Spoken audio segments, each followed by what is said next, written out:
Hello students, आज का हमारा टॉपिक है avalanche breakdown, Zener breakdown, Zener diode and Zener as a voltage regulator. Most important topic है Zener as a voltage regulator. Zener as a voltage regulator पढ़ने से पहले हमें breakdown पता होना चाहिए कि ब्रेकडाउन मैकेनिज्म क्या होता है। दो तरीके के ब्रेकडाउन होते हैं in PN junction diode.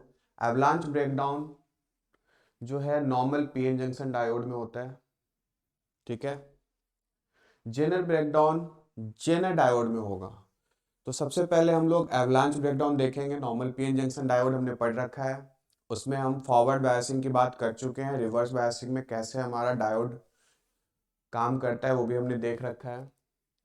Next हम जेनर ब्रेकडाउन देखेंगे। जेनर ब्रेकडाउन में जाने से पहले हम जेनर डायोड के बारे में बात करेंगे। उसके बाद जेनर डायोड के बाद हम जेनर को एज ए वोल्टेज रेगुलेटर देखेंगे कि Zener diode as a voltage regulator कैसे काम करता है, ठीक है। जेनर डायोड का मेन यूज ही एज ए वोल्टेज रेगुलेटर हम लोग यूज करते हैं इन इलेक्ट्रॉनिक्स, ठीक है। आगे चलते हैं। तो सबसे पहले ब्रेकडाउन की बात करते हैं। तो पीएन जंक्शन डायोड में जैसा कि पहले ही क्लियर हो चुका है कि दो तरह के ब्रेकडाउन होते हैं, avalanche breakdown and Zener breakdown. अगर ग्राफ की बात करते हैं तो वीआई कैरेक्टरिस्टिक ऑफ डायोड हमने देख रखा है, ठीक है। नी वोल्टेज तक कोई भी करंट फ्लो नहीं होती। आफ्टर नी वोल्टेज करंट एक्सपोनेंशियली इंक्रीज करता है, ठीक है।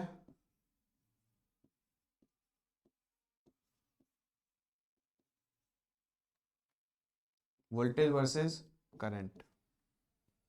रिवर्स बायस में क्या होता है, करंट धीरे धीरे इंक्रीज करता है, एक पॉइंट ऑफ टाइम जाकर वो क्या होता है, कांस्टेंट हो जाता है। और ये जो कांस्टेंट करंट फ्लो करती है रिवर्स बायस में, उसको हम लोग बोलते हैं रिवर्स सैचुरेशन करंट। अब क्या होगा, रिवर्स बायस में जब हम वोल्टेज इंक्रीज करते जाते हैं तो एक टाइम ऑफ पॉइंट पर जाकर क्या होता है, हमारा ब्रेकडाउन होता है, जिसको हम लोग रिप्रेजेंट करते हैं वीए से। वीए कौन सी वोल्टेज है, रिवर्स बायस में वो वोल्टेज जहां पे हमारा डायोड ब्रेकडाउन रीजन में जा रहा है, ठीक है। तो अभी हम लोग इस वाले ग्राफ में एवलांच ब्रेकडाउन की बात कर रहे हैं, कहीं भी जेनर ब्रेकडाउन पिक्चर में नहीं आएगा, ठीक है। तो सबसे पहले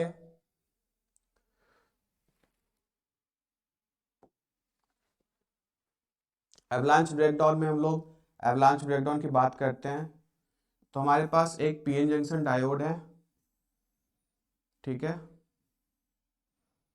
पीएन एन।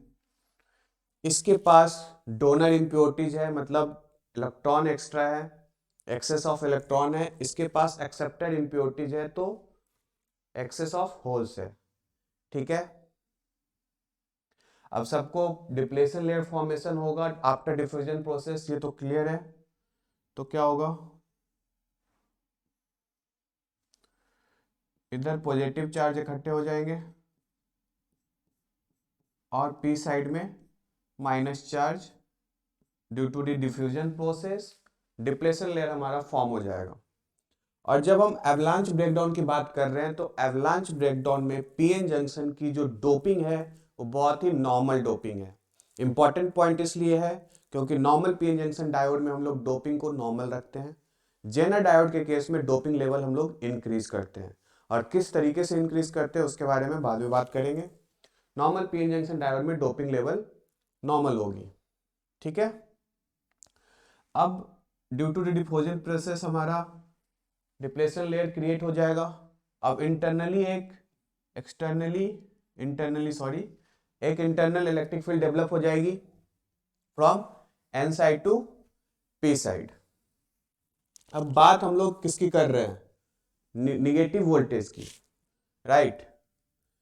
तो पी को किससे कनेक्ट करेंगे, बैटरी के निगेटिव टर्मिनल से, और एन को कनेक्ट करेंगे बैटरी के पॉजिटिव टर्मिनल से।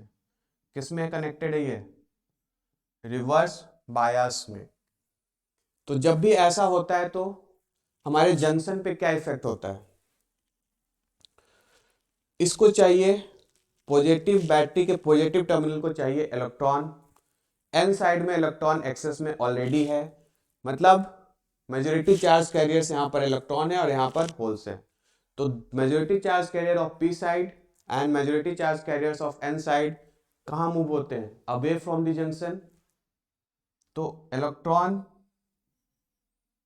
Away from the junction move करके कहाँ पे आएगा? इधर इकट्ठे हो जाएंगे सारे के सारे। सिमिलरली सारे होल्स यहां पर इकट्ठे हो जाएंगे। समझ में आ रही बात?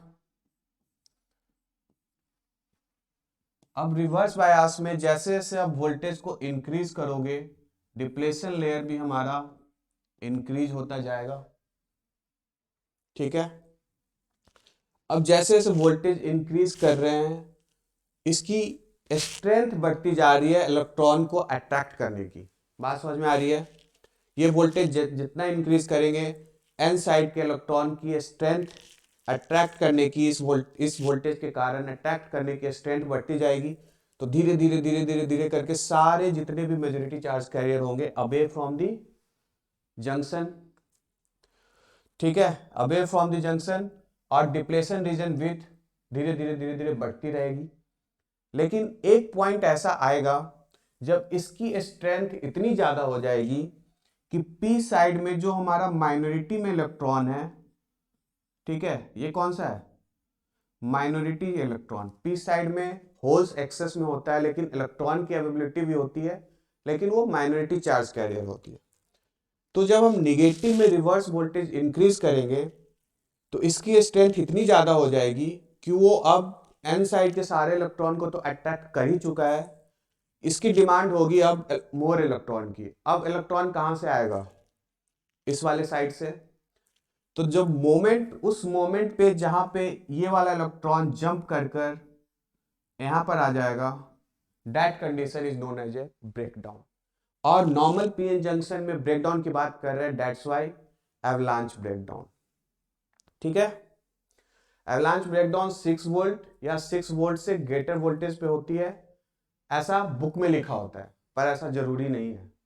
डिपेंड करता है कि हमने पीएन जंक्शन कौन सी कंपनी मैन्युफैक्चर कर रही है, उसकी डोपिंग लेवल क्या है, उन सब पे हमारा ब्रेकडाउन वोल्टेज डिपेंड करता है। लेकिन बुक में हम लोग पढ़ते हैं 6 वोल्ट और 6 वोल्ट से ग्रेटर पे हमारा एवलांच ब्रेकडाउन हो जाता है। ये 6 वोल्ट निगेटिव वोल्टेज की बात हो रही है, बाय मैग्नीट्यूड 6 वोल्ट, लेकिन रिवर्स वोल्टेज की बात हो रही है। ठीक है, जिस मोमेंट पे पी साइड के माइनॉरिटी इलेक्ट्रॉन जंप कर कर एन साइड में चले जाते हैं, that moment is known as a breakdown. अब इस मोमेंट पे पहले क्या था? बहुत ही कम करंट फ्लो हो रहा था, ठीक है, उसको हम लोग नेग्लेक्ट करके चलते हैं, बहुत ही कम करंट फ्लो हो रहा था। ब्रेकडाउन के बाद करंट शार्पली इंक्रीज करना स्टार्ट होता है। रीजन क्या है? शार्पली इंक्रीज करने का रीजन क्या है? डिप्लेशन लेयर क्या होती है? बैरियर पोटेंशियल की तरह काम कर रही है, और जब तक बैरियर पोटेंशियल पिक्चर में है तब तक वो करंट को अपोज करके रखेगा, है ना, इलेक्ट्रॉन को जंप नहीं करने देगा। और जिस मोमेंट पे इसकी स्ट्रेंथ इतनी ज्यादा हो गई कि इधर वाले माइनॉरिटी चार्ज कैरियर जंप करना स्टार्ट कर दिए, मतलब बैरियर पोटेंशियल को खत्म कर दिया हमने, बैरियर पोटेंशियल अब पिक्चर में है ही नहीं, depletion layer destroyed, depletion layer destroyed. तो अब इसके पास फ्री हैंड है इधर के सारे इलेक्ट्रॉन को अट्रैक्ट करने की, और मोमेंट जहां पे इलेक्ट्रॉन इधर जा रहा है, करंट की डायरेक्शन इधर होगी, opposite to the flow of electron. तो मोमेंट ऑफ इलेक्ट्रॉन अचानक से बढ़ जाएगा due to the depletion layer जो हमारा डिस्ट्रॉय हो गया है, बैरियर पोटेंशियल खत्म हो गया है। तो इसके कारण हमारा करंट जो है शार्पली राइज करना स्टार्ट हो जाता है आफ्टर ब्रेकडाउन। क्लियर है? तो ये था हमारा एवलांच ब्रेकडाउन। ठीक है, अब एक चीज और बात करेंगे कि एवलांच ब्रेकडाउन, ये डिप्लेशन लेयर डिस्ट्रॉय कैसे होता है। ऐसा तो है नहीं कि एक स्ट्रेंथ अचानक से यहां पर इलेक्ट्रॉन जंप कर जाएगा, नहीं, अचानक से जंप नहीं होता है। जब हम निगेटिव वोल्टेज को धीरे धीरे बढ़ा रहे होते हैं, इसकी स्ट्रेंथ इंक्रीज कर रहे होते हैं, तो पहले तो एन साइड के सारे electron away from the junction हो जाएंगे, डिप्लेशन लेयर इंक्रीज करेगा। इसकी स्ट्रेंथ और ज्यादा बढ़ाएंगे तो क्या होगा, इसको अब डिमांड होगी मोर इलेक्ट्रॉन की। मोर इलेक्ट्रॉन, माइनॉरिटी में इलेक्ट्रॉन कहाँ पे है, पी साइड में। उस इलेक्ट्रॉन को जंप करने के लिए ऐसा नहीं है कि जब इस पे फोर्स ऑफ अट्रैक्शन फील होगा तो अचानक से जंप होगा, नहीं। ये माइनॉरिटी चार्ज कैरियर्स पहले जंक्शन के लेयर पे आकर इकट्ठे होने स्टार्ट कर देंगे, ठीक है। और ये सारे के सारे कौन से इलेक्ट्रॉन है, minority electron of P side, और आपस में इनका कोलिजन प्रोसेस होगा। एक इलेक्ट्रॉन दूसरे इलेक्ट्रॉन को कोलाइड कर रहे होंगे और इनकी वजह से जो फोर्स क्रिएट हो रहा होगा डिप्लेशन लेयर पे, उस फोर्स के कारण डिप्लेशन लेयर डिस्ट्रॉय होती है, तब जाकर एक इलेक्ट्रॉन पी साइड से एन साइड पे जंप करता है, ठीक है। अब जहां भी कोलिजन प्रोसेस होगा वहां पर क्या होगा, हीट जनरेट होगा। तो एवलांच ब्रेकडाउन में हमारा इलेक्ट्रॉन यहां से यहां जंप कराने से पहले इस साइड पे पूरा कोलिजन प्रोसेस चल रहा होता है, और कोलिजन प्रोसेस के कारण हीट जनरेट होती है, और हीट जनरेट और प्लस कोलिजन का जो फोर्स है उसके कारण हमारा डिप्लेशन लेयर डिस्ट्रॉय होता है। That condition is known as a breakdown. Clear है। अब अगर टेम्परेचर कोफिशिएंट की बात करते हैं, एवलांच ब्रेकडाउन के टेम्परेचर कोफिशिएंट को, तो ये हमारा पॉजिटिव होता है।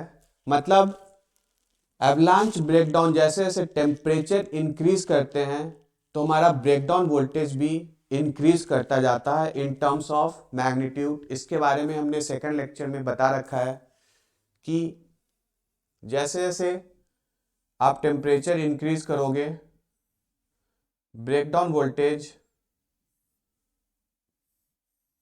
इंक्रीज करता जाएगा। अगर ये 25 डिग्री सेल्सियस की बात हो रही है और ये 100 डिग्री सेल्सियस की बात हो रही है, ठीक है, तो हमारा ब्रेकडाउन वोल्टेज क्या हो रही है, बाय मैग्नीट्यूड इंक्रीज हो रही है, वीए से वीए डैश पे आ जाएगा, तो बाय मैग्नीट्यूड इंक्रीज होगी, और रिवर्स सैचुरेशन करंट भी इंक्रीज होता है, जिसके बारे में हमने सेकेंड लेक्चर में बता रखा है, ठीक है।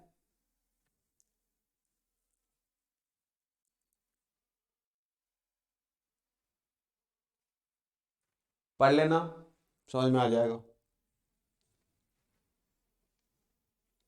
नेक्स्ट, जेनर ब्रेकडाउन पे जाने से पहले हम लोग जेनर डायोड के बारे में पढ़ लेते हैं। पीएन जंक्शन डायोड हमने पढ़ रखा है, 2 लेक्चर से हमारा पीएन जंक्शन ही चल रहा है। नेक्स्ट है हमारे पास जेनर डायोड। जेनर डायोड की अगर बात करते हैं तो जेनर डायोड में भी एक पी टाइप मटेरियल होता है, एक एन टाइप मटेरियल होता है, ठीक है। लेकिन यहां पर पी टाइप मटेरियल की डोपिंग लेवल इंक्रीज कर देते हैं हम in case of Zener diode. P plus और N प्लस की बात होगी, यानी डोपिंग लेवल हमने इंक्रीज करा है। अब डोपिंग लेवल इंक्रीज करने के लिए क्या करते हैं हम लोग, डोपेंट्स या फिर इम्प्योरिटीज को इंक्रीज नहीं करते हैं, सिलिकॉन मैटर को कम कर देते हैं। जैसे कि अगर डोपिंग की बात करते हो, अगर डोपिंग की बात करें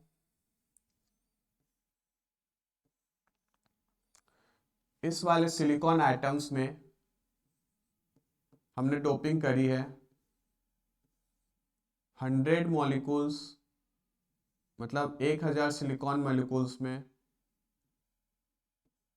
10 मॉलिक्यूल्स ऑफ इम्प्योरिटीज, यानी कि अगर N टाइप की बात कर लेते हैं तो 10 आइटम्स ऑफ फॉस्फोरस ऐड कर रहे हैं हम 1000 आइटम्स ऑफ सिलिकॉन में। डोपिंग इंक्रीज करनी है तो हम क्या करेंगे, फॉस्फोरस के आइटम्स को तो सेम रखेंगे, सिलिकॉन के आइटम्स को अगर हम आधा कर दें, 1000 की जगह पे अब 500 कर दें, ठीक है। अब 500 सिलिकॉन आइटम्स में 10 फॉस्फोरस आइटम ऐड हो रहे हैं, तो डोपिंग किसकी ज्यादा है, इस वाले पार्ट की, इस वाले पार्ट की कम है। तो जहां पे highly doped N type material है तो उसको क्या नाम देंगे हम लोग, N plus. Similarly highly doped P type material है तो क्या नाम देंगे, पी प्लस। क्लियर है। अब डोपिंग इंक्रीज करने पे ना हमारा डिप्लेशन लेयर विड्थ डिक्रीज करता है। जितनी ज्यादा डोपिंग बढ़ाएंगे डिप्लेशन लेयर विड्थ इंक्रीज करेगा। सिमिलरली टेम्परेचर बढ़ाने पे डिप्लेशन लेयर विड्थ, सॉरी, जितनी ज्यादा डोपिंग बढ़ाएंगे हमारा डिप्लेशन लेयर विड्थ डिक्रीज करेगा, और टेम्परेचर बढ़ाने पे भी हमारा डिप्लेशन लेयर विड्थ डिक्रीज करता है। ठीक है। और फॉरवर्ड बायसिंग में भी हमारा डिप्लेशन लेयर डिक्रीज करता है। तो यहां पर जो डिप्लेशन लेयर फॉर्मेशन होगा वो नॉर्मल पीएन जंक्शन से थोड़ा सा कम दूरी में बनेगा। नॉर्मल पीएन जंक्शन में वाइडर डिप्लेशन लेयर फॉर्मेशन होता है। यहां पर डिप्लेशन लेयर की विड्थ क्या होगी, कम होगी। यानी ऐसा क्यों हो रहा है, क्योंकि डोपिंग हमने ज्यादा कर रखी है, that's why depletion layer width कम होगी। डिप्लेशन लेयर विड्थ तो कम होगी लेकिन इलेक्ट्रिक फील्ड स्ट्रेंथ इंक्रीज करेगी। ठीक है। तो बात कर लेते हैं पहले इस वाले केस की। तो यहां पर जो इलेक्ट्रिक फील्ड डेवलप होती है और यहां पर जो डिप्लेशन लेयर है, डिप्लेशन लेयर कम बनेगी, इलेक्ट्रिक फील्ड स्ट्रेंथ बहुत ज्यादा होगी due to the higher doping. ठीक है। इसकी स्ट्रेंथ बहुत ज्यादा होगी इस वाले इलेक्ट्रिक फील्ड की, क्योंकि जेनर डायोड में डोपिंग लेवल ज्यादा है। डिप्लेशन लेयर की विड्थ कम होगी क्योंकि अगेन डोपिंग लेवल ज्यादा है। ठीक है। अब क्या होगा, अगेन जेनर ब्रेकडाउन की बात कर रहे हैं। ब्रेकडाउन होता कब है, हमेशा ब्रेकडाउन किस में होगा, रिवर्स बायस में होगा। तो P को कनेक्ट करोगे बैटरी के निगेटिव टर्मिनल से और N को कनेक्ट करोगे बैटरी के पॉजिटिव टर्मिनल से। ठीक है। अब इस वोल्टेज की स्ट्रेंथ बढ़ाओगे। ठीक है। अब इसकी निगेटिव वोल्टेज अगर बढ़ाएंगे तो इलेक्ट्रिक फील्ड स्ट्रेंथ पहले से बहुत ज्यादा है, रिवर्स बायस वोल्टेज बढ़ाने के कारण इलेक्ट्रिक फील्ड स्ट्रेंथ और ज्यादा स्ट्रांग होगी। ऐसा नहीं है कि यहां पर वोल्टेज बढ़ाने से इलेक्ट्रिक फील्ड स्ट्रेंथ स्ट्रांग नहीं हो रही थी, हो तो रही थी लेकिन डोपिंग लेवल बहुत कम थी तो उसके कंपेयर में कम स्ट्रांग है। ठीक है। दैट्स वाई यहां पर कोलिजन प्रोसेस पहले होता है। यहां पर क्या होगा, इसकी स्ट्रेंथ ज्यादा होगी, इधर वाले एन साइड के सारे इलेक्ट्रॉन को तो वो अवे फ्रॉम द जंक्शन कर देगा, डिप्लेशन लेयर विड्थ इंक्रीज करेगा। लेकिन रिवर्स में वोल्टेज बढ़ाने की वजह से और इसकी इलेक्ट्रिक फील्ड स्ट्रेंथ पहले से ही ज्यादा थी due to the higher doping, और रिवर्स में वोल्टेज और ज्यादा बढ़ा रहे हैं, तो क्या होगा, इसकी स्ट्रेंथ और इंक्रीज होती जाएगी। और रिवर्स वोल्टेज जैसे जैसे बढ़ाएंगे हमारी इलेक्ट्रिक फील्ड स्ट्रेंथ बढ़ती जाएगी। और जेनर के केस में क्या होता है, कोई भी यहां पर कोलिजन प्रोसेस नहीं होगा, क्योंकि इलेक्ट्रिक फील्ड स्ट्रेंथ ही इतनी ज्यादा होती है कि वो इमोबाइल आयन जो यहां पर प्रेजेंट है, दैट इज डिप्लेशन लेयर, उसको ब्रेक कर देता है। ठीक है। एक पॉइंट ऑफ टाइम आएगा जब आप इसको इंक्रीज कर रहे होगे निगेटिव वोल्टेज को, तो due to the higher electric field strength हमारा ये कोवैलेंट बॉन्ड जो बना होता है इमोबाइल आयन का वो ब्रेक हो जाता है, यानी कि प्लस और माइनस अलग अलग हो जाएंगे जो पहले से due to the electric field अपनी जगह पे फिक्स रहते हैं। अब जिस पॉइंट पे ये ब्रेक होते हैं कोवैलेंट बॉन्ड, उसको हम लोग बोलते हैं tunnelling effect.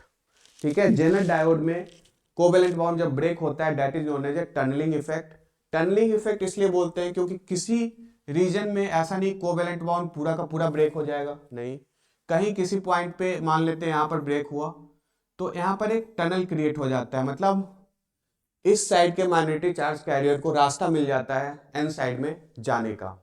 That's why Zener diode क्या शो करता है, टनलिंग इफेक्ट शो करता है। ठीक है। अब जैसे ही ये बॉन्ड ब्रेक हो गया कोवैलेंट बॉन्ड, इस साइड का magnetic charge carriers N side में जाना स्टार्ट कर देगा due to the reverse bias voltage, और ये रिवर्स बायस इधर वाले इलेक्ट्रॉन को अट्रैक्ट करना स्टार्ट कर देंगे। तो अगर ग्राफ की बात करें तो फॉरवर्ड कैरेक्टरिस्टिक तो जेनर और नॉर्मल पीएन जंक्शन डायोड की लगभग सेम होती है। नी वोल्टेज में थोड़ा बहुत फर्क आएगा, उसकी बात हम बाद में करेंगे। लेकिन जो ब्रेकडाउन होगा, ब्रेकडाउन जेनर के केस में जल्दी हो जाता है, एवलांच ब्रेकडाउन देर से होती है। तो जेनर ब्रेकडाउन हमारा जो बुक में लिखा होता है 5 वोल्ट के आसपास हो जाएगा, एवलांच ब्रेकडाउन 6 वोल्ट या 6 वोल्ट से ग्रेटर पे होती है। ठीक है, ध्यान देने वाली बात यह है कि इन case of avalanche breakdown graph यहां पर स्लोप होती है, मतलब करंट धीरे धीरे इंक्रीज करना स्टार्ट होगा।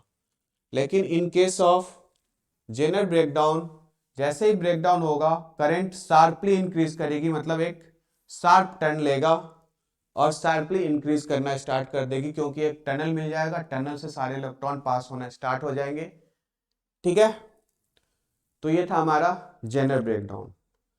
डिफरेंस क्या है अगर एवलांच और जेनर ब्रेकडाउन की डिफरेंस की बात करते हैं?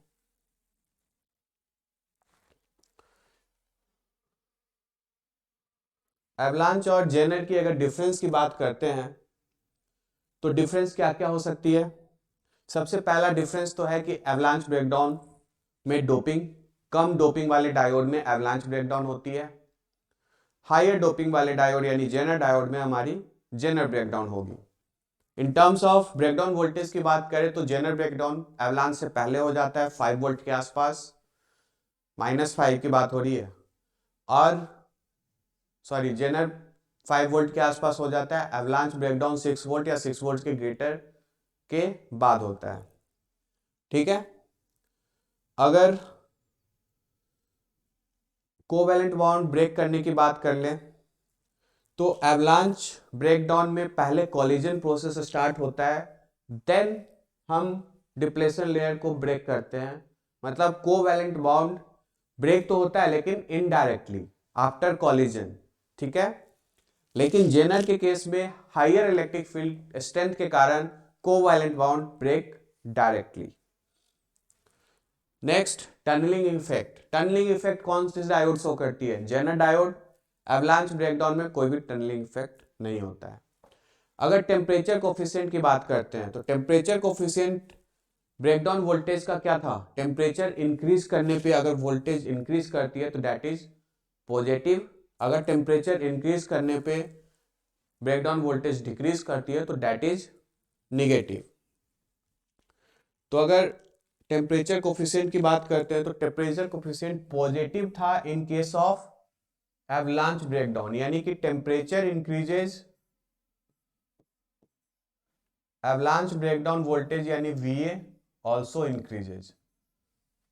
टेम्परेचर कोफिशिएंट पॉजिटिव का मतलब होता है अगर टेम्परेचर के साथ कोई पैरामीटर इंक्रीज कर रहा है तो उसका कोफिशिएंट कैसा है? पॉजिटिव है। अगर उल्टा काम कर रहा है, टेम्परेचर इंक्रीज करने पे कोई पैरामीटर डिक्रीज कर रहा है तो उसको क्या बोलेंगे? Negative temperature coefficient. ठीक है, पैरामीटर यहाँ पर क्या है? Breakdown voltage. पैरामीटर चेंज हो सकता है डिपेंडिंग अपॉन हम किस टर्म्स की टेम्परेचर कोफिशिएंट की बात कर रहे हैं। ठीक है, सिमिलरली अगर जेनर की बात करते हैं तो जेनर ब्रेकडाउन में टेम्परेचर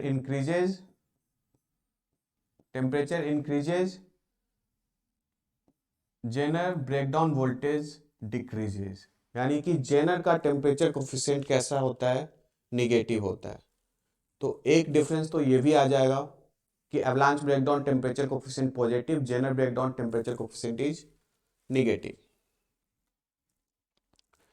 ठीक है, पढ़ लेना, सारे वही पॉइंट्स लिखे हैं जो मैंने एक्सप्लेन करे हैं। तो डिफरेंस ऑफ जेनर ब्रेकडाउन हो गया, जेनर ब्रेकडाउन हो गया, एवलांच ब्रेकडाउन हो गया, दोनों का डिफरेंस क्लियर है। नेक्स्ट, हमने जेनर डायोड के बारे में बात नहीं करी है, जेनर डायोड के बारे में बात कर लेते हैं।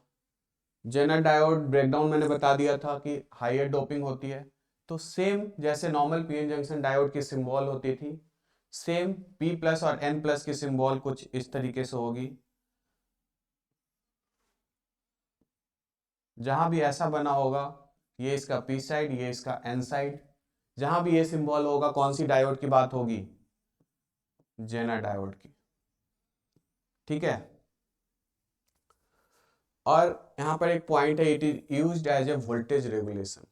मतलब जेनर डायोड का मेन यूज है कहाँ पे, इलेक्ट्रॉनिक सर्किट में as a voltage regulator use करने का। वोल्टेज रेगुलेटर से क्या समझ में आ रही है कि किसी आउटपुट के, मान लो आउटपुट पे हमें वोल्टेज कांस्टेंट चाहिए, तो कांस्टेंट वोल्टेज कौन दे सकता है हमें, Zener diode. That's why Zener diode कैसा काम करता है, एज अ वोल्टेज रेगुलेटर। और एज अ वोल्टेज रेगुलेटर वो किस में काम करता है, रिवर्स बायस में, फॉरवर्ड बायस में नहीं। फॉरवर्ड बायस में कैसे काम करता है वो, जेनर डायोड फॉरवर्ड बायस में हमारा नॉर्मल पीएन जंक्शन की तरह काम करेगा। ठीक है, ज्यादा से ज्यादा उसकी नी वोल्टेज पे इफेक्ट होगा, क्योंकि डोपिंग ज्यादा है तो नी वोल्टेज हो सकता है कम हो जाए, माइन्यूट, लेकिन कैरेक्टरिस्टिक सेम रहेगी, काम भी सेम करेगा। जेनर डायोड को अगर फॉरवर्ड में कनेक्ट करना है तो अगेन, अगर ऑन है, नी वोल्टेज से ज्यादा वोल्टेज है, इन केस ऑफ फॉरवर्ड बायसिंग, तो वो वोल्टेज सोर्स से रिप्लेस हो जाएगा, कितने का है, जो भी उसकी नी वोल्टेज होगी, है ना, जो भी नी वोल्टेज होगी उतने के वोल्टेज सोर्स से रिप्लेस कर देंगे। लेकिन जेनर जब रिवर्स में कनेक्टेड है, जेनर रिवर्स में कनेक्टेड है, यानी कि रिवर्स बायसिंग की अगर बात करते हैं, तो रिवर्स में नॉर्मल पीएन जंक्शन डायोड का कोई यूज नहीं है। मतलब सर्किट में अगर नॉर्मल पीएन जंक्शन डायोड लगी है रिवर्स में, तो नो करंट फ्लोज, है ना, क्योंकि करंट रिवर्स में फ्लो करने का मतलब है ब्रेकडाउन, और एवलांच ब्रेकडाउन में हमारी डायोड खराब हो जाती है। पर जेनर ब्रेकडाउन में हमारी डायोड वर्किंग कंडीशन में रहेगी। समझ, मेन डिफरेंस ये भी है कि एवलांच ब्रेकडाउन में क्या होगा, due to the collision process हमारा डायोड बर्न हो जाता है, डिप्लेशन लेयर डिस्ट्रॉय होती है। लेकिन in case of Zener breakdown कोई भी कोलिजन प्रोसेस नहीं है, covalent bond directly due to the higher electric field break होती है। दैट्स वाई जेनर ब्रेकडाउन के बाद भी वर्किंग कंडीशन में रहती है। ठीक है, तो अगर जेनर डायोड रिवर्स में कनेक्टेड है तो क्या करोगे, अगर हमारे पास जेनर डायोड है, रिवर्स में कनेक्ट करना है, तो क्या करेंगे, इस टर्मिनल को निगेटिव देंगे और इस टर्मिनल को पॉजिटिव। ये रहा इसका पी साइड और ये रहा एन साइड, रिवर्स में कनेक्टेड है।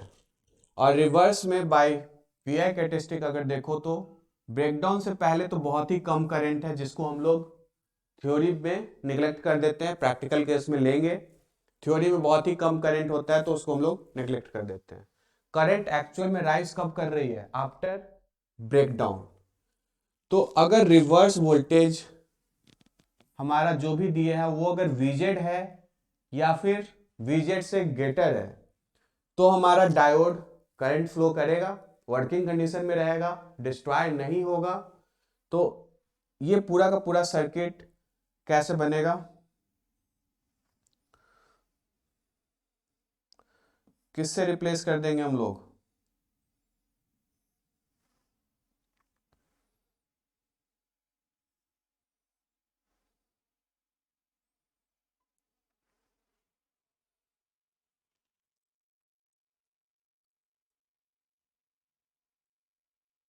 रिवर्स बायस में करंट कब फ्लो करेगा, जब वीजेड वोल्टेज जो भी हमने यहाँ पर लिया है, ये वाली वोल्टेज, और ये रिप्लेस हो जाएगा कितने के बैटरी सोर्स से, वी से। और ये वाली वोल्टेज क्या होनी चाहिए, वीजेड या वीजेड से ग्रेटर होनी चाहिए। ठीक है,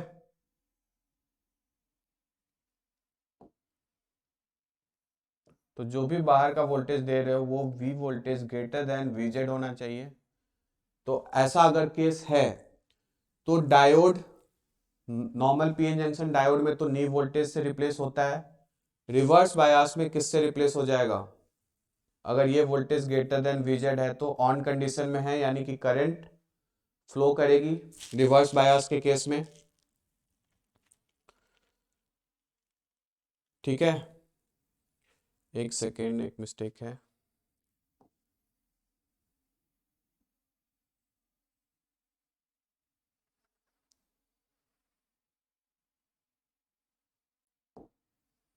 जो बीजेड वोल्टेज रिप्लेस होगी वो इस तरीके से होगी, एन साइड वाला प्लस टर्मिनल होगा और ये माइनस टर्मिनल होगा, और कितने के बैटरी सोर्स से रिप्लेस करेंगे, वीजेड से।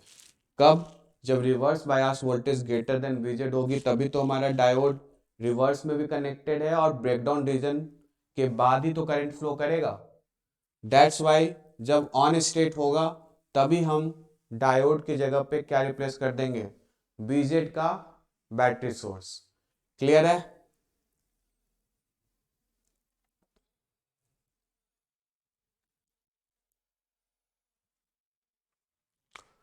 नेक्स्ट टॉपिक है हमारा Zener as a voltage regulator. Shunt regulator मतलब ऑब्वियस है, रेगुलेट पैरेलली करेंगे हम किसी भी रेजिस्टेंस उसके अक्रॉस, दैट्स वाई शंट। ठीक है, जब भी Zener as a voltage regulator होगा तो पैरेलल कंडीशन की बात हो रही होती है, दैट्स वाई शंट रेगुलेटर। ठीक है, अब आज वोल्टेज रेगुलेटर करने के लिए मैं चाहता हूं कि ये जो लोड रेजिस्टेंस है RL, इसके अक्रॉस एक कांस्टेंट वोल्टेज रहे। और एक कांस्टेंट वोल्टेज कब रहेगा, जब जेनर ब्रेकडाउन ये किस में कनेक्टेड है, ये इसका P टर्मिनल है और ये इसका N टर्मिनल है। N पॉजिटिव से कनेक्टेड है और नेगेटिव से P कनेक्टेड है, रिवर्स बायस में कनेक्टेड है। और जब भी रिवर्स बायस में कनेक्टेड है तो हमें एक चीज ध्यान देना है कि इसके अक्रॉस मिनिमम वोल्टेज कितनी होनी चाहिए थी, VZ, तभी तो ये ऑन होगा रिवर्स बायस में। उससे पहले बहुत कम करंट है तो उसको हम लोग नेग्लेक्ट कर देते हैं।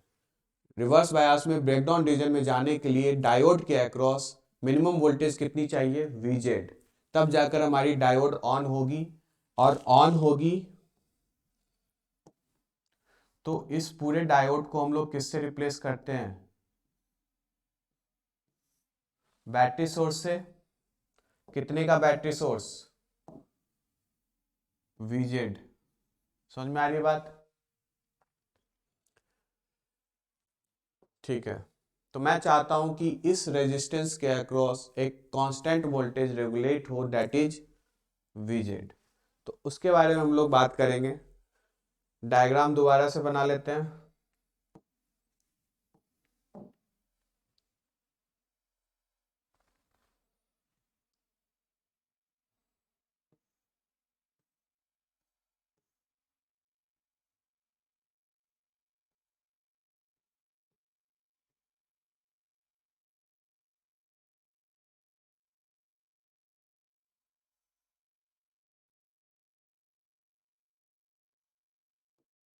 ये हमारा लोड रेजिस्टेंस है, यहाँ से हम लोग क्या ले रहे हैं, आउटपुट ले रहे हैं, V आउट। ये हमारा R रेजिस्टेंस है, ये हमारा इनपुट वोल्टेज है V इन, और ये जेनर डायोड रिवर्स में कनेक्टेड है। तो सबसे पहले तो हमारी शर्त ये होनी चाहिए कि डायोड को ऑन होने के लिए मिनिमम वोल्टेज कितनी चाहिए, VZ। तो Zener as a voltage regulator में हमें दो चीज़ों का ध्यान रखना पड़ेगा। एक कंडीशन होती है जहां पर इनपुट वोल्टेज की रेंज निकालते हैं, लोड रेजिस्टेंस को फिक्स रखते हैं, इस वाले रेजिस्टेंस को भी फिक्स रखेंगे। अब हमें फाइंड करना है कि इनपुट पे हम मिनिमम वोल्टेज कितनी दें कि हमारा डायोड ऑन हो जाए, और मैक्सिमम वोल्टेज कितनी दें कि डायोड खराब भी ना हो और वर्किंग कंडीशन में हो। ठीक है, अब कोई भी डायोड है, जेनर डायोड है, तो ऐसा नहीं कि रिवर्स में ब्रेकडाउन के बाद भी अगर वो काम कर रहा है तो निगेटिव वोल्टेज बढ़ाते जाएंगे तो काम ही करता रहेगा, नहीं। उसकी एक लिमिट होती है कि वो मैक्सिमम करंट कितना अपने अंदर, कितना मैक्सिमम करंट सस्टेन कर सकता है। और जो भी जेनर डायोड मैन्युफैक्चर होती है इंडस्ट्री में, तो उसमें पहले से ही मेंशन होता है कि इस जेनर डायोड की जो जेनर वोल्टेज है, ब्रेकडाउन वोल्टेज इतनी है और मैक्सिमम करंट ये इतनी सस्टेन कर सकता है, जो भी उसकी IZ मैक्स गिवन होती है। ठीक है, तो हमारा एम है इनपुट वोल्टेज की रेंज निकालना कि मैक्सिमम इनपुट वोल्टेज कितनी होगी जो हमारा डायोड ऑन हो जाए, ऐसा तो है नहीं कि इसके अक्रॉस हमें मिनिमम वोल्टेज कितनी देनी होगी, Vz तो देंगे ना, तभी जाके हमारी डायोड ऑन होगी रिवर्स बायस में। उतनी इसको मिल रही है या नहीं, तो वो हमारी यहाँ पर क्या डिसाइड करेगी, मिनिमम वोल्टेज इसको ऑन करने के लिए और मैक्सिमम वोल्टेज जब इसमें मैक्सिमम करंट फ्लो हो और डायोड हमारा खराब ना हो। हमें इनपुट वोल्टेज का ध्यान रखना होगा कि मिनिमम वोल्टेज जब भी हम जेनर को as a voltage regulator use करें तो मिनिमम वोल्टेज कितनी दें कि ऑन स्टेट में आ जाए और एज ए रेगुलेटर काम करे, और मैक्सिमम वोल्टेज कितनी दें कि एज ए वोल्टेज रेगुलेटर ये काम करते रहे, वर्किंग कंडीशन में हो और जेनर डायोड की मैक्सिमम करंट कैपेसिटी एक्सीड ना करे और डायोड हमारा खराब ना हो। बात समझ में आ रही है? तो सबसे पहले वोल्टेज डिवीजन रूल सबको पता है क्या होती है, इसके अक्रॉस हम वोल्टेज निकालेंगे, यानी कि आरएल के अक्रॉस वोल्टेज। आरएल के अक्रॉस अगर वोल्टेज निकालेंगे तो क्या लिखेंगे हम, यूजिंग वोल्टेज डिवीजन रूल, जो भी सप्लाई वोल्टेज है इनपुट वोल्टेज उसको मल्टीप्लाई करोगे किसके अक्रॉस, जिसके अक्रॉस वोल्टेज निकाल रहे हैं, यानी कि V in into RL upon में ये रेजिस्टेंस प्लस जो सीरीज में रेजिस्टेंस लगा हुआ है that is R plus RL। बात समझ में आ रही है? तो जो RL के अक्रॉस वोल्टेज होगा वही जेनर को वोल्टेज मिलेगा क्योंकि पैरेलल कनेक्टेड है। समझ में आ रही है बात? तो ये पूरा का पूरा वोल्टेज इक्वल टू Vz होगा। अगर मैं चाहता हूं कि डायोड हमारी ऑन स्टेट में हो तो जो RL के अक्रॉस वोल्टेज कितनी आई, V in into RL upon R plus RL, और ये किसके इक्वल हो जानी चाहिए, Vz, क्योंकि डायोड को ऑन करने के लिए मिनिमम वोल्टेज कितनी चाहिए होगी, general breakdown voltage that is Vz। बात समझ में आ रही है? तो यहां से हम V इन की वैल्यू निकालेंगे, इसको V इन मिनिमम कर लो, रीजन अभी मैं बताता हूं। यहां पर मैंने V इन मिनिमम क्यों लिखा है, मेरा एम है मिनिमम इनपुट वोल्टेज निकालने का, और मिनिमम इनपुट वोल्टेज किसके इक्वल, इसके अक्रॉस निकाल रहे हैं, V in into RL upon R plus RL, और ये पूरा का पूरा वोल्टेज मिनिमम कितनी होनी चाहिए ऑन होने के लिए, Vz। मैक्सिमम तो कितनी भी दे दो Vz से ग्रेटर, लेकिन मिनिमम कितनी होनी चाहिए Vz, तभी हमारा डायोड ऑन होगा। दैट्स वाई इसको हम लोग Vz से इक्वेट कर रहे हैं, मिनिमम अमाउंट ऑफ वोल्टेज जो चाहिए होता है ऑन होने के लिए उससे। दैट्स वाई ये वाला वोल्टेज कैसा होगा, V इन मिनिमम। ठीक है, यहां से V इन मिनिमम की वैल्यू बताओ,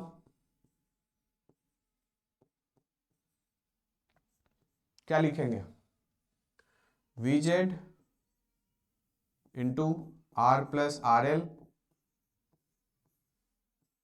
अपॉन में RL। अब ये वोल्टेज जो हमें देगा वो मिनिमम इनपुट वोल्टेज देगा जो डायोड को, जेनर डायोड को as a voltage regulator work करना स्टार्ट कर देगा। इतनी वोल्टेज तो हमें सप्लाई में देनी होगी तभी जाकर हमारा जेनर Vz मेंटेन करेगा, एटलीस्ट Vz मेंटेन करेगा कहां पे, RL के अक्रॉस। अब नेक्स्ट हमें क्या देना है कि मैक्सिमम वोल्टेज यहां पे कितनी दे सकती है कि ये जो है Vz को मेंटेन रखे, मेंटेन तो हमें Vz ही रखना है, तो मैक्सिमम वोल्टेज कितनी दे सकते हैं कि Vz को मेंटेन रखे।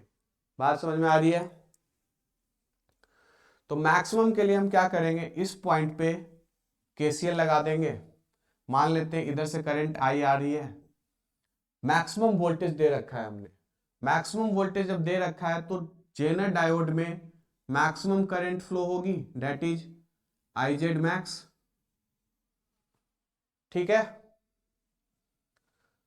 और इसके अक्रॉस वोल्टेज अभी भी कितनी मेंटेन होगी, Vz, चाहे वोल्टेज मिनिमम रहे या मैक्सिमम, इसके अक्रॉस वोल्टेज Vz मेंटेन रहेगी, क्योंकि एक बार डायोड वर्किंग कंडीशन में जाएगी तो अपने अक्रॉस Vz ही मेंटेन रखेगी। करंट इंक्रीज करेगा लेकिन वोल्टेज कितनी रहेगी, Vz।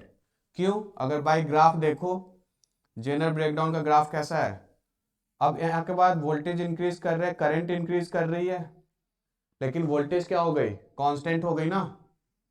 दैट्स वाई यहां पर KCL लगाओगे क्या लिखोगे, बताओ, I is equal to Iz max plus जो इसमें करंट जा रही होगी यानी कि IRL लिख लेता हूं कि लोड रेजिस्टेंस में जो भी करंट जा रही होगी I, जब ये डायोड वर्किंग कंडीशन में है, V इन मिनिमम देने के बाद ये डायोड वर्किंग कंडीशन में चला जाएगा तो अपने अक्रॉस कितना वोल्टेज मेंटेन करके रखेगा, VZ।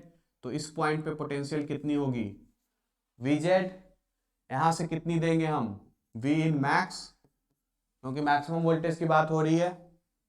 तो I के लिए क्या लिख सकते हैं, potential difference upon resistance.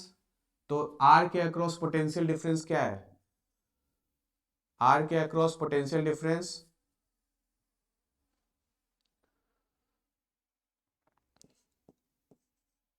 V in max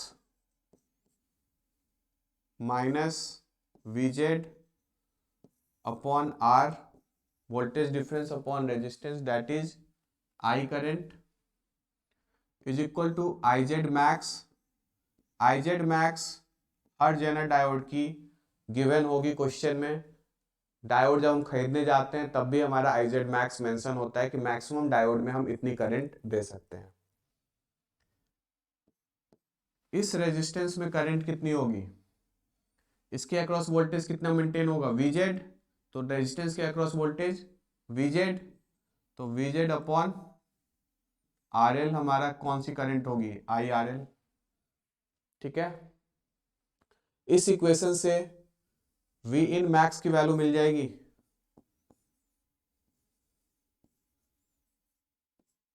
क्या लिखोगे, IZ max into R plus VZ upon RL into R और प्लस का VZ कौन सी वोल्टेज है, जेनर वोल्टेज। तो इस इक्वेशन से हमें क्या मिल जाएगा, V in max. V in minimum मिल गया, V इन मैक्स मिल गया। इस पूरे प्रोसेस में हमने क्या निकाल लिया है, मिनिमम वोल्टेज जो यहाँ पर दे सकते हैं डायोड को ऑन करने के लिए, और मैक्सिमम वोल्टेज जो इसके अक्रॉस हम दे सकते हैं वर्किंग कंडीशन में रहने के लिए, that is V in max. अगर रेंज की बात करोगे तो क्या लिखोगे, रेंज अगर क्वेश्चन में आएगा रेंज फाइंड करने के लिए तो क्या करोगे, V in max minus V in minimum. समझ में आया।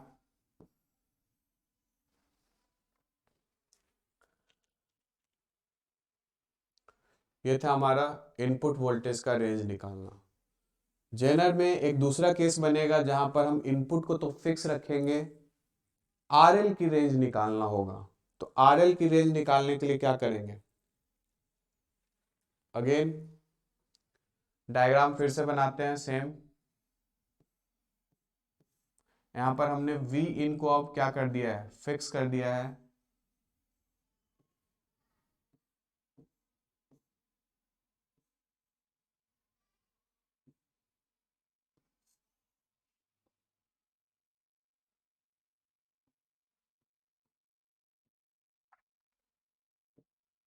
VZ और IZ मैक्स हर डायोड का गिवन होगा।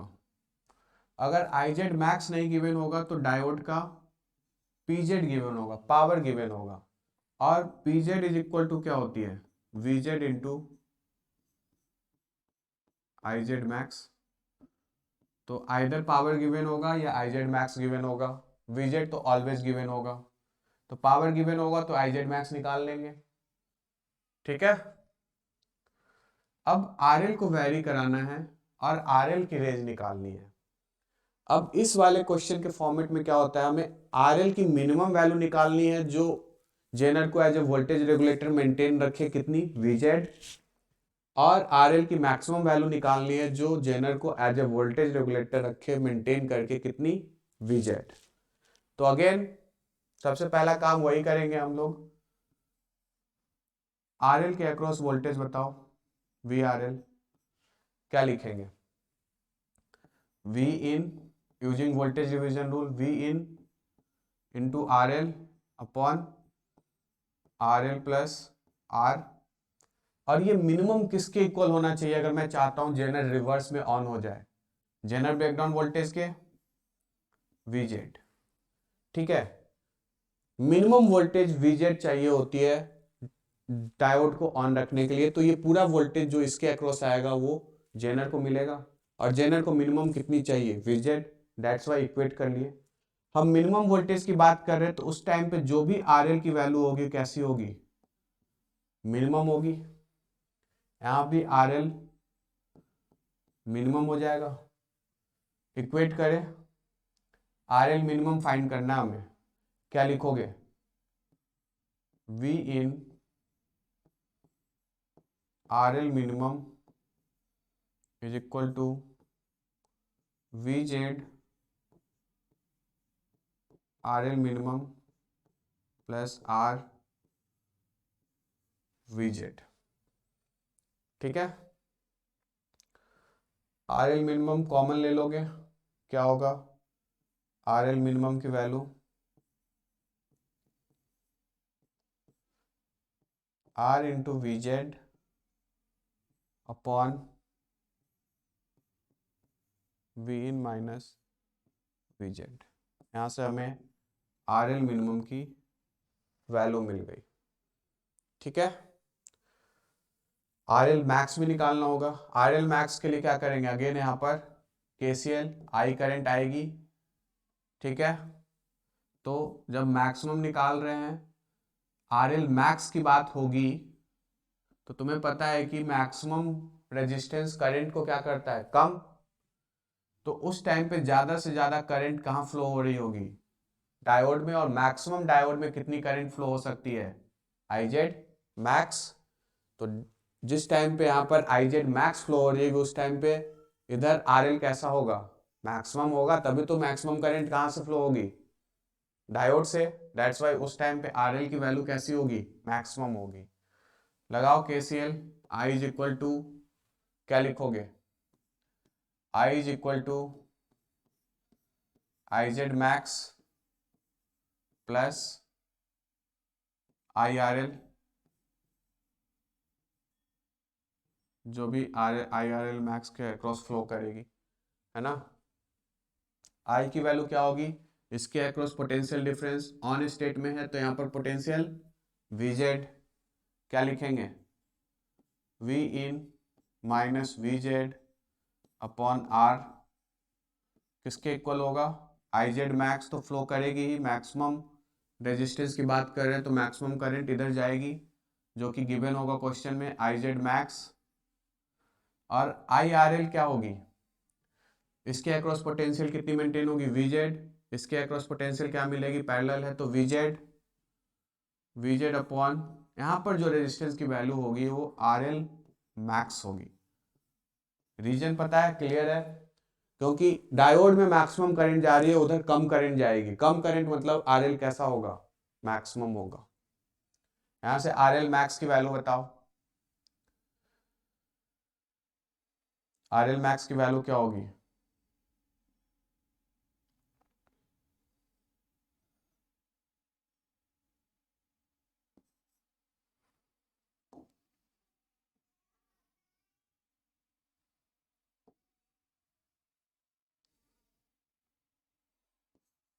VZ अपॉन RL मैक्स को हम लोग क्या लिख सकते हैं, V in minus VZ upon R minus का IZ मैक्स लिख सकते हैं। मुझे कैलकुलेट करना है RL मैक्स, तो क्या होगा, RL max is equal to VZ upon में V in minus VZ upon R minus का IZ मैक्स, ठीक है, यही होगा।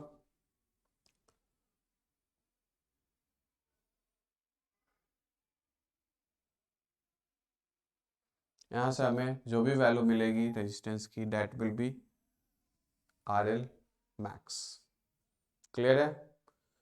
जेनर में दो टाइप्स के क्वेश्चन बनेंगे, या तो इसकी रेंज फाइंड करने की आ जाएगी, अगेन रेंज की अगर बात करते हैं, रेजिस्टेंस की रेंज की, तो क्या होगी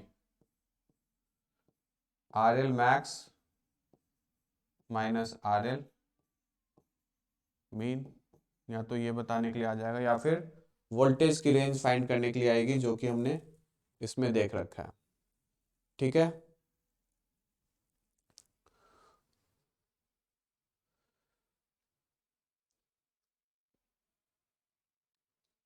जेनर में एक टाइप की न्यूमेरिकल्स और बनता है, डेट इज, उसके बारे में देख लेते हैं।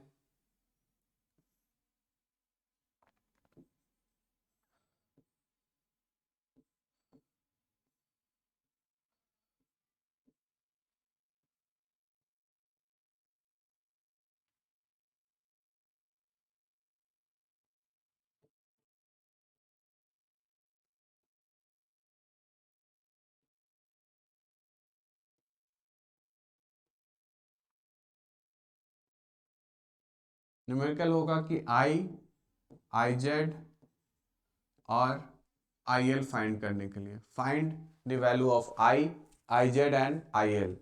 कैसे करेंगे? जब भी इस टाइप के न्यूमेरिकल्स आएंगे तो हमें ये इंपॉर्टेंट चेक करना है कि जेनर हमारा ऑन स्टेट में है कि नहीं। ऑन स्टेट में कब होगा? जब voltage across R L greater होगा वीजेड से, या फिर इक्वल हो वीजेड के। ठीक है, तो वोल्टेज अक्रॉस आर एल, अगर हम यूजिंग वोल्टेज डिवीजन रूल निकालें तो वोल्टेज अक्रॉस आर एल क्या लिखेंगे? V in into R L upon R L plus R. ठीक है, अब ये वोल्टेज अगर greater than equal to VZ है, तभी हमारा जेनर डायोड ऑन होगा और अपने अक्रॉस कितना वोल्टेज मेंटेन करेगा? वीजेड। एक बार ऑन हो गया, ये सिर्फ चेक करने के लिए है। चेक करने के बाद एक बार जेनर डायोड ऑन हो गया तो अपने अक्रॉस कितना मेंटेन करेगा? वीजेड। जब ये कंडीशन सेटिस्फाई होगी तो ये पूरा डायग्राम कैसा बनेगा? डायोड ऑन है तो ये टर्मिनल पॉजिटिव और ये टर्मिनल निगेटिव, और कितने के बैटरी सोर्स से रिप्लेस करेंगे? वीजेड से। ठीक है, ये वाला रेजिस्टेंस हमारा एज इट इज रहेगा, load resistance R we in.